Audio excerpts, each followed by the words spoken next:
በቤተሰቧ ተጥላ የነበረችው በስቃይ የተመታችው ልጅ ፊርዶስ ከሳውዲ። ይህ የቀልብ ዶክተር ድምጽ ነው። አልሐምዱሊላህ። ታካሚዎቻችን የሚድኑ በእኛ ኃይል እንዳይመስሎት በአላህ ኃይል ብቻና ብቻ ነው። ከቀልብ ዶክተር ዓላማ ውስጥ የአላህን ተአምር ማንገስ ዋነኛው ነው። በየጊዜው በቀልብ ዶክተር ታክመው መዳናቸውን ማመን እስከሚያቀታቸው ሲቃይ የተናነቃቸው ሲገልጹ የአላህ ተአምር ምን ያህል የገዘፈና ግልጽ እንደሆነ ያሳየናል። ከህመም ወደ ጤነኝነት፣ ከጭንቀት ወደ ደስታ፣ ከጨለማ ወደ ብርሃን፣ ካላሰቡበት ወደ ስኬት የደረሱት በአላህ ተአምር ቢሆን እንጂ። ልብ ለአላህ እጅ የሰጠና የተናነሰ ሲሆን ግልጽ ይሆናል። አላህም እንዲህ ይለናል፣ አላህን ትገነዘቡና በእርሱም ታምኑ ዘንድ በችሎታው ላይ ያስረጅ የሆኑ ግልጽ ተአምራቶችን ያሳያቸዋል። አልበቀራ። ኑ በአላህ ቃል የአላህን ተአምር እናግስ። ሕክምና ማግኘት ሲፈልጉ ይሄንን ሊንክ ይጫኑ።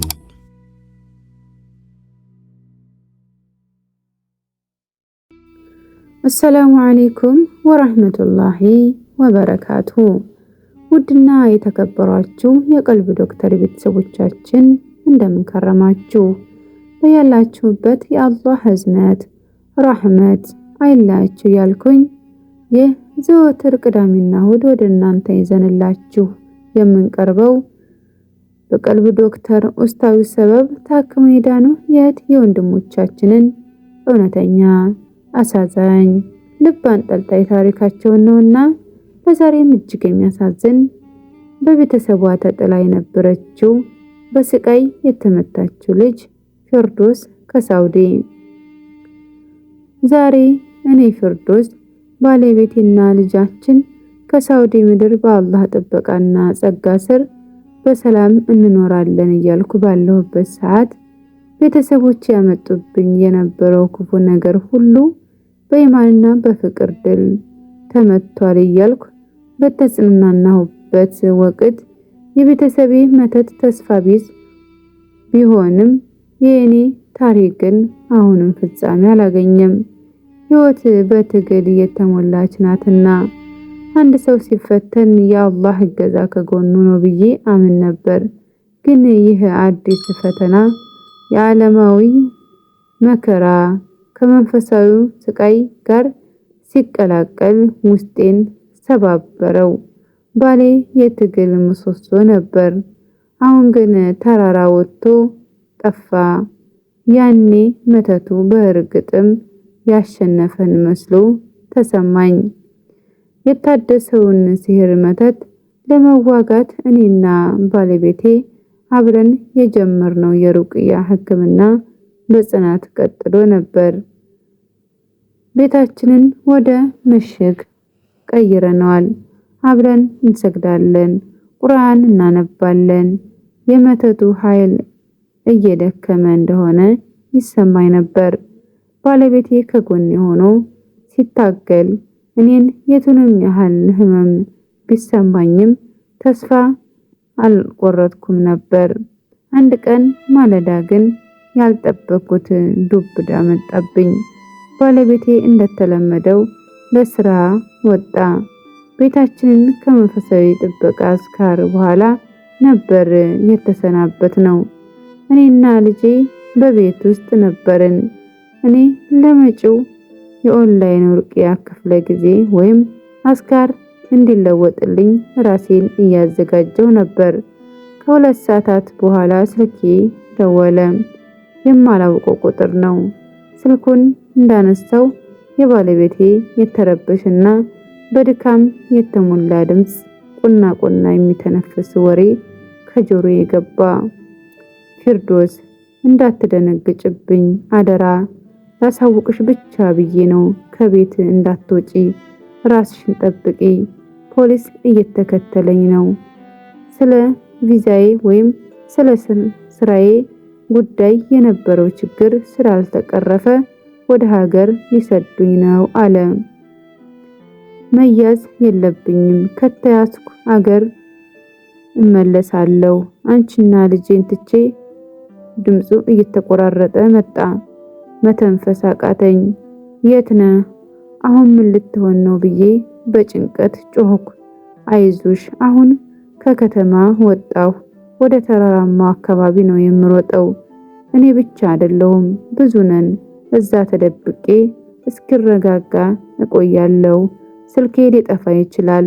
ዱዓ አድርግልኝ፣ ተስፋ አትቁረጪ አለና ስልኩ ተዘጋ። ዓለም የዞረብኝ። ባለቤቴ ከሳውዲ ፖሊስ ለመደበቅ ሲል በአቅራቢያው ወደሚገኝ ድንጋያማና ደረቅ ተራራማ አካባቢ ማምለጥ ነበረበት። ይህ ደግሞ በሳውዲ በጠራራ ፀሐይ ውሃና ምግብ ሳይዝ ያደረገው የሞት ሽረት ትግል ነበር። በስልኬ ላከልኝ የመጨረሻ ጽሑፍ መልእክት ውሃ የለም፣ ፀሐዩ ገዳይ ነው የሚል ነበር። ይህን መልእክት ሳነብ ልቤ ደረቀ። ያ ከባድ የቆመ ሲህር በድጋሚ ህይወቴን እንደወሰደው ተሰማኝ። የውስጤ ጩኸት እንዲህ ይል ነበር፣ አላህ ሆይ ይህ ሁሉ ምንድነው? ከሲህር ዳንኩ ብዬ ሳላበቃ አሁን ደግሞ ባለቤቴ በዓለማዊ መከራ ይጠፋ ነው? ይህንን ሲህር ለመዋጋት ብቸኛ መሸሸጊያዬን ለምን ትወስድብኛለህ? መተቱ አሸንፈን እውነት አንተ የለህኝምን እያልኩ ጮህኩኝ፣ አለቀስኩኝ፣ ተንፈራፈርኩኝ። ሰብር የሚባል አጣሁኝ። ባለቤቴ አሳዘነኝ፣ አንጀቴን በላው። እስር ቤት የነበርኩበት የድሮ ፍርሃት ተመለሰ። ግን ደግሞ አላህዬ አንዱን ሲወስድ በአንዱ ያጽናና የለ። አሁን ክፍሌ ውስጥ ብቻዬን አይደለሁም። ከጎኔ የምትተኛው የ2 ዓመት ሴት ልጅ አለች። ይህ ሁኔታዬን ይበልጥ አሳዛኝ ቢያደርገውም ለእርሷ ስል መጠንከር እንዳለብኝ ተሰማኝ። ጥያቄው ግን ልጄን እንዴት እጠብቃለሁ? ከየትኛው ጠላት ልከለክላት እችላለሁ የሚለው ነው። ልከላከልላት እችላለሁ የሚለው ነው። በዚያው ቀን ከሰዓት በኋላ የቀጠሮዬ የሩቅያ ክፍለ ጊዜ ላይ ኡስታዜ እናንተን ለማናገር ኦንላይን ለመግባት አቅም አጣው። ኡስታዝ አቡ ሙሳ ግን ሰላምታ ሲጽፍልኝ ልቤ ደነገጠ። ኡስታዜ ያወቀ መስሎኝ ሁሉን አልቅሼ የተናገርኩ ጊዜ ኡስታዜ ያለኝን መቼም አልረሳውም። ፊርዶስ አሁን ነው ከወትሮ በላይ ጽናት የሚያስፈልግሽ። ጠላትሽ ያንን ተራራ መርጦ የፈተናው ባለቤትሽን ብቻ ሳይሆን ያንቺንም ተስፋ ነው አሉኝ። ያለ ባለቤት አካላዊ ድጋፍ የሩቅያ ክፍለ ጊዜ በጣም አስከፊ ነበር። ብቸኝነትና ቅዝቃዜ ውስጥ ቁርአን ስቀራ አስካር ስል ከጎኔ የእሱ እጅ ሲኖር ይሰማኝ የነበረው መረጋጋት ጠፋ። የብቸኝነትና የቅዝቃዜ ስሜት ሰውነቴን ወረረው። በዚያ ቀን ሲሩ ከወትሮው በበለጠ ሕክምናዬን ተቃወመ። ልክ የኔ ተስፋ ሲጠፋ ሲሩ ኃይል እንዳገኘ ያህል ነበረ። ባለቤትሽ አይመለስም፣ በአላህ ላይ ያለሽ እምነት የት ደረሰ? አሁን ማን ይጠብቅሻል? የሚል ድምጽ በውስጤ ጮህ ነበር። ጭንቀት በስቶብኝ ከድካም የተነሳ ተንሰፍስፌ ወድቄ ነበር። አልችልም፣ ይህን ያህል ስቃይ አልችልም እያልኩ አለቀስኩ።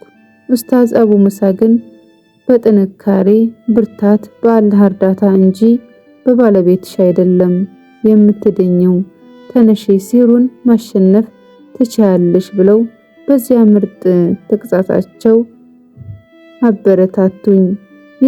ለእኔ የከፋ ፈተና ነበር። መንፈሳዊ ድጋፍን ያጣሁ መሰለኝ። ይህቺ የሳውዲ ምድር በአንድ ጊዜ የሰላሜ ምንጭ የነበረችው አሁን ደግሞ የባሌ መቀበሪያ ልትሆን ነው የሚል ጥልቅ ፍርሃት ተሰማኝ። ባሌ መች ይመለሳል? በህይወት ይኖር ይሆን? ይህን ሲህርስ ብቻዬን እንዴት ልዋጋው እችላለሁ?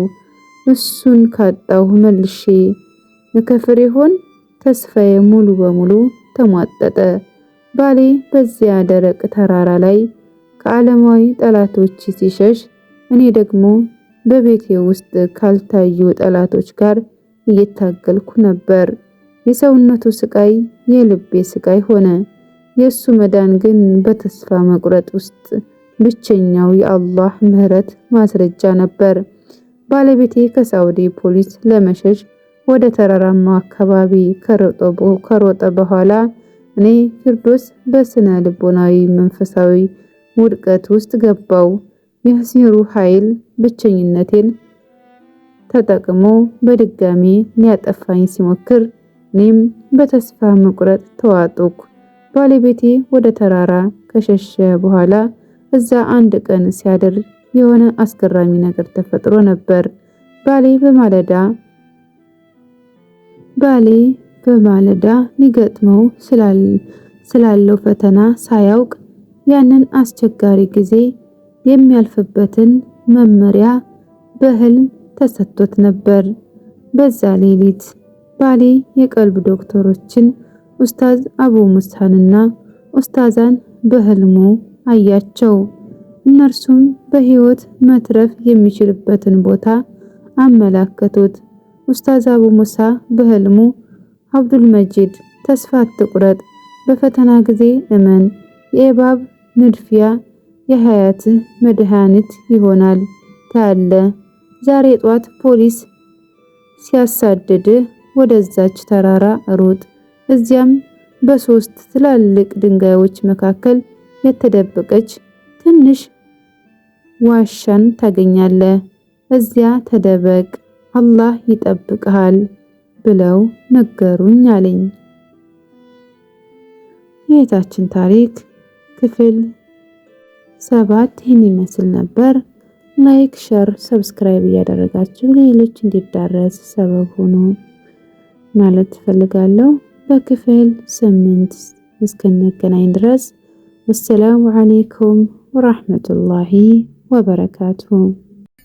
እንኳን ወደ ትክክለኛው የአፍያ መንደር በሰላም መጡ። የቀልብ ዶክተር በሲህር በጅን በአይንናስ እንዲሁም የስነ ልቦና ጫና የደረሰባቸው የሰው ዘር ፍጥረታት በሙሉ ታክሞ የሚድኑበት ነው። ሕክምናው በቁርአን፣ ሕክምናው በአስካሮች፣ ሕክምናው በዱዓዎች በሰደቃ የሚካሄድ ሲሆን ነቢያዊ ሱናን በተመረኮዙ እጅግ ጥበብና እውቀትን ባካበቱ የሩቃ ዶክተሮች ይታከማሉ። እወቁ፣ ሕክምናው ሸሪዓዊ ብቻ ነው። አያምልጦት፣ እድሉን ይጠቀሙ። ባሉበት ሆነው ራስዎን ያክሙ። ሕክምና ማግኘት ሲፈልጉ ተከታዩን ሊንክ ይጫኑ።